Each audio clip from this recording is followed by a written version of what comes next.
The sun goes down, the dark starts to rise. After spending our time with colleagues, classmates, or the outside world, we return to our nest, the place where we are true to ourselves, the place where we reveal who we really are to those we live with. It might be our partner, our children, or our parents. Our house is the place where we grow emotionally and mentally. This is also the place where we often feel lonely. Though the people around us are always there to support us, we sometimes feel depressed and isolated from the world. Everything becomes unlikely. We begin to hate everything in our home. Our partner accidentally drops a jar on the floor, and even that small sound feels unbearable. We burst out. We use such small moments as chances to vent out our deep loneliness in the form of uncontrollable anger. By bursting out, we create unsettling ripples in our partner's heart. The very person who loves us. Repeating this pattern as a way to neutralize anger, we slowly condition our brain to express anger, even for the most trivial reasons. It becomes frequent, and frequency turns into habit. This habit deepens the unsettling ripple into a wide crater between our loved ones and us. Love becomes fragile, waiting only for a final action to shatter completely. Without realizing that human relationships are valuable, that the love we receive from our loved ones is impeccable, we wander into this world carrying our internal suffering. The coffee they make for us, the lunch they prepare, everything they do is an expression of love. Yet we fail to see it. We sink deeper into the hole of emptiness. The flower that blooms before sunrise, the dog wagging its tail at the park, the morning breeze, everything becomes dull to our eyes because our vision is already filled with darkness. Stop. It is time for introspection. Life is a search, a constant, desperate, and often hopeless search for something we cannot name. There is a deep urge to seek, but we do not know what we are seeking. There exists a certain state of mind where whatever we attain brings no satisfaction. Frustration seems to be humanity's destiny because the moment we get something, it becomes meaningless. We start searching again. The search continues, whether we achieve or lose. The poor are searching, the rich are searching, the ill and the well, the powerful and the powerless, the wise and the foolish. All are searching and none truly knows what for. There seems to be a gap within us, a black hole in the structure of consciousness. We keep throwing things into it, but nothing fills it. No possession, no success, no love seems enough.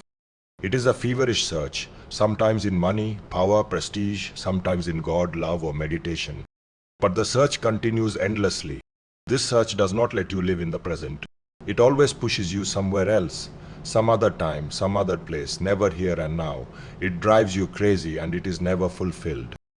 One evening, as the sun was setting and the light was fading, people saw Rabia sitting on the road, searching for something. She was old, her eyes were weak, and the neighbors came to help. "What are you searching for?" they asked. Rabia said, "That question is irrelevant. I am searching. If you can help, help." They laughed. "Rabia, have you gone mad? If we don't know what you're searching for, how can we help?" She replied, "All right, to satisfy you. I am searching for my needle. I lost it." They began helping her, but quickly realized the road was too wide for such a tiny needle. "Where did you lose it exactly?" they asked. Rabia said, "In my house." They were shocked. "Then why are you searching here?" And Rabia said, "Because here there is light, and there is no light inside." The parable is very important. Unlike the old lady, we must learn to search within ourselves. Loneliness is nothing but emptiness. Emptiness born from our inability to satisfy our search. From the very moment we are born, our search begins. We search for the woman who gave birth to us. We search to touch her, to smell her, to feel her warmth. And we continue searching until our last breath. The fire of search grows bigger and hungrier. It burns continuously, consuming our achievements and possessions. If we do not learn to master this fire, eventually it will burn us. After noticing berries inside a pot, a monkey tries to take them all. It inserts both hands into the tiny pot, grabs as much as it can, but now its fists are too big to come out. It struggles, cries, and panics. It desperately needs help. But the only one who can help it is itself. If the monkey simply lets go, it can free its hands, but it refuses, trapped by its own desire. This allegory applies to us too. When we refuse to let go of unnecessary obsessions, worries, greed, and desires, we remain trapped inside our own pot of suffering. Freedom begins when we release our grip. Letting go is not a single act, it is a slow unlearning. Even after opening the fist, the fingers still tremble with memory. The mind still clings to what was lost.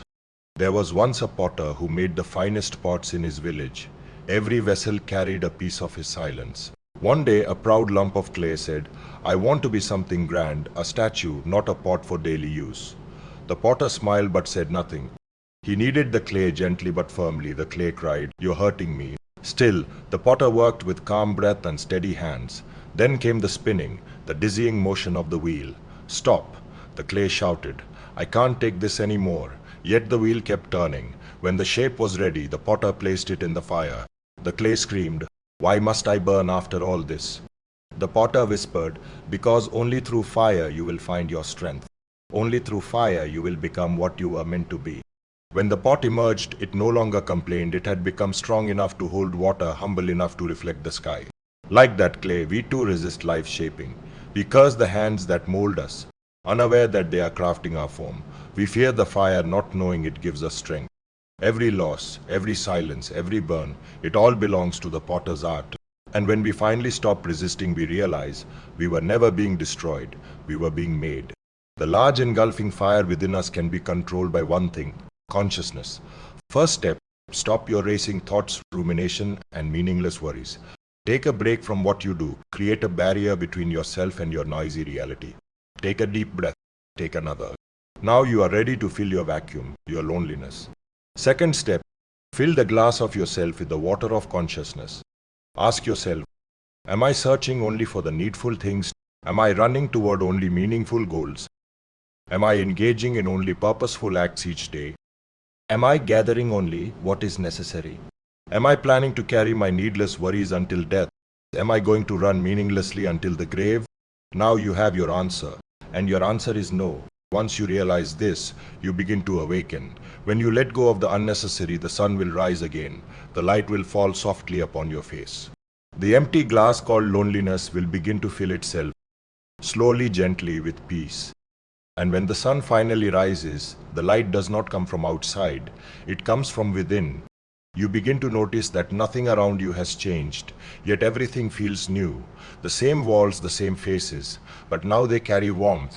The same sounds that once disturbed you start to sound like music. When the search ends, life begins. When the noise inside falls silent, even the smallest thing, a sip of tea, a quiet breath, a smile, feels like the whole universe breathing with you. The sun rises again, not in the sky, but in you. If this video made you think a little deeper, give it a like, share it with someone curious, and subscribe to Brain Rat for more thoughts.